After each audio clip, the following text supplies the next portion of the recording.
नमस्कार दोस्तों, सबसे पहले आप जनरल हिंदी के सिलेबस के सभी टॉपिक्स को एक बार पॉज करके देख लीजिए ताकि आपको कंफर्म हो जाए कि हम जो भी प्रश्न बना रहे हैं वो पूरी तरीके से आपके सिलेबस के अकॉर्डिंग है। जो कि टीयर 1 में जनरल हिंदी में 10 क्वेश्चंस पूछे जाएंगे, चाहे वो केवीएस एनवीएस के टीजीटी पीजीटी हो या फिर पीआरटी हो। पहला प्रश्न, किताब किस प्रकार की संज्ञा है? जातिवाचक, व्यक्तिवाचक, भाववाचक या द्रव्यवाचक? तो इसका सही उत्तर है जातिवाचक। जो संज्ञा किसी जाति या वर्ग को व्यक्त करे उसे जातिवाचक संज्ञा कहते हैं। नेक्स्ट प्रश्न पर हम चलेंगे, वह किस प्रकार का सर्वनाम है? वह पुरुषवाचक, संकेतवाचक, संबंधवाचक या फिर प्रश्नवाचक? बताइए वह किस प्रकार का सर्वनाम है? तो इसका सही उत्तर होगा संकेतवाचक। जो किसी वस्तु या व्यक्ति की ओर संकेत करे संकेतवाचक सर्वनाम कहलाता है। नेक्स्ट क्वेश्चन पर हम चलेंगे दोस्तों, क्वेश्चन नंबर 3 पर। और क्वेश्चन नंबर 3 हमारी स्क्रीन पर ये रहा। निम्न में से क्रिया पहचानिए, मीठा, तेज, जाना या फिर पतला। इनमें से क्रिया क्या है? जी हाँ, बिल्कुल आपने सही जवाब दिया। ऑप्शन नंबर 3 जाना। जो कार्य का बोध कराए वह क्या है? क्रिया है। अब हम चलते हैं क्वेश्चन नंबर 4 पर। सुंदर लड़की में सुंदर कौन सा पद है? क्रिया, विशेषण, संज्ञा या सर्वनाम? सुंदर लड़की में दोस्तों सुंदर जो है वो एक विशेषण है। आप इसकी व्याख्या देख लीजिए। जो संज्ञा का गुण बताए उसे हम विशेषण कहते हैं। अब हम क्वेश्चन नंबर 5 पर चलेंगे। क्वेश्चन नंबर 5 ये रहा। लड़का, लड़के किस वचन का उदाहरण है? एक वचन, बहुवचन, द्विवचन या अनिर्धारित? लड़का, लड़के बहुवचन का उदाहरण है। एक से अधिक को दर्शाए वह क्या कहलाता है? बहुवचन। हमने ये पहले भी पढ़ा होगा।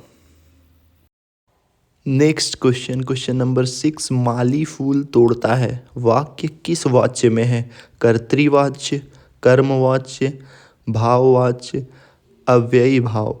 तो इसका सही जवाब है कर्तृवाच्य।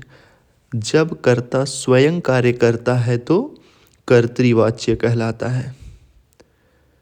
माली फूल तोड़ता है में कर्तृवाच्य होगा। उपकार शब्द में कौन सा उपसर्ग है? प्रति, उप, सम या फिर परा? उपकार शब्द में कौन सा उपसर्ग है? तो उप जो है इसमें उपसर्ग है। शब्द के पहले जुड़ने वाला अंश उपसर्ग कहलाता है। आपको उपसर्ग और प्रत्यय भी ध्यान में रखना होगा। लेखन शब्द में प्रत्यय पहचानिए। अन, न, हन या खन? लेखन शब्द में अन जो है वह प्रत्यय है। शब्द के अंत में जुड़ने वाला अंश प्रत्यय कहलाता है। अब हम क्वेश्चन नंबर 9 पर चलेंगे। रसोई घर किस समास का उदाहरण है? द्वंद्व, कर्मधारय, तत्पुरुष या अव्ययी भाव? रसोई घर किस समास का उदाहरण है? तो उसका सही जवाब है कर्मधारय। जहाँ विशेषण प्लस विशेष्य एक साथ हो वहाँ पे क्या होता है? कर्मधारय समास। अब हम जल्दी जल्दी क्वेश्चन करेंगे। लोकप्रिय शब्द में संधि है। स्वर संधि, व्यंजन संधि, विश्व संधि या फिर दीर्घ संधि? तो इसका सही जवाब है लोकप्रिय में स्वर संधि है। लोकप्रिय में कौन सी संधि है? स्वर संधि। क्वेश्चन नंबर अब हम 11 पर चलेंगे। गुरूज किस प्रकार का शब्द है? हमने इंग्लिश में लिख दिया है लेकिन आपको इस तरीके से परीक्षा में देखने को नहीं मिलेगा। तो यह आप जान गए होंगे विदेशी शब्द है। हमने क्लियर करने के लिए यहाँ पर इंग्लिश शब्द का उपयोग किया था। गुरूज आपका विदेशी शब्द है। दंत का तत्भव रूप कौन सा है? दांत, दंती, दंता या दंतीर? जल्दी से बताइए। इसका जवाब होगा दांत। दंत का तत्भव रूप कौन सा है? तो तत्भव तत्सम आपको ध्यान में रखना होगा। क्योंकि यह हमेशा ही क्वेश्चन पूछे जाते हैं। जल का पर्यायवाची कौन सा है? अग्नि, वारि, धरा या नभ? तो इसका सही जवाब होगा वारि, क्योंकि आपको पता है अग्नि आग का पर्यायवाची है, नभ आसमान का, आकाश का, तो वारि जल का पर्यायवाची है। आपको पर्यायवाची भी तैयार कर लेने हैं। उष्ण का विलोम है, इसमें विलोम शब्द आपसे पूछा है शीत, गर्म, धूप या ताप? बताइए जल्दी से। उष्ण का विलोम शब्द शीत होगा। अब हम क्वेश्चन नंबर 15 पर चलेंगे। नेक्स्ट क्वेश्चन आपकी स्क्रीन पर ये रहा। कल शब्द का अर्थ कौन सा हो सकता है? बीता हुआ दिन, आने वाला दिन, लोहे का बना यंत्र या उपरोक्त सभी? कल शब्द का अर्थ कौन सा हो सकता है? तो उपरोक्त सभी है, क्योंकि यह अनेकार्थक शब्द है, इसलिए यह उपरोक्त सभी होगा। क्वेश्चन नंबर 16, राम आया सीता गई, इसमें कौन सा विराम चिन्ह होगा? पूर्ण विराम, अल्प विराम, अर्ध विराम या द्विबिंदु? तो इसमें सही जो जवाब होगा वो आपका अल्प विराम होगा। इस तरीके से राम आया, फिर अल्प विराम, फिर सीता गई।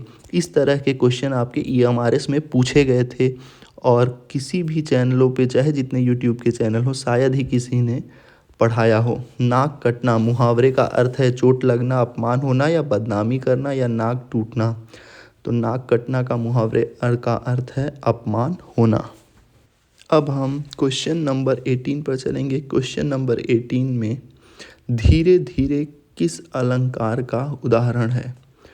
उत्प्रेक्षा, रूपक, पुनरुक्ति प्रकाश या फिर मानवीकरण? तो इसका सही जवाब है पुनरुक्ति प्रकाश। धीरे धीरे किस प्रकार का अलंकार का उदाहरण है? पुनरुक्ति प्रकाश का। क्वेश्चन नंबर 19, संधि विच्छेद कीजिए। सुगंध, पहला है सुधन गंध, सुधन अधन गंध, थर्ड है सुगधन अंध या फोर्थ है सुधन गंध? तो इसका सही जवाब है सुधन गंध। सुगंध का संधि विच्छेद क्या होगा? सुधन गंध। कागद का तत्सम रूप है कागज, कागद, कार्त या कर्तव्य? कागद का तत्सम रूप क्या है? जी हाँ, इसका पहला उत्तर सही होगा कागज। कागद का कौन सा जवाब सही है? तो तत्सम रूप में उसको हम कागज कहेंगे। वीडियो की शुरुआत में जो हमने आपको जनरल हिंदी के टॉपिक्स दिखाए थे, लगभग 50% हमने उस टॉपिक्स को कवर किया है। अभी आधे जो उसके टॉपिक्स बचे हुए हैं वो हम अपने सेकेंड वीडियो में जनरल हिंदी के उसको कवर कर लेंगे।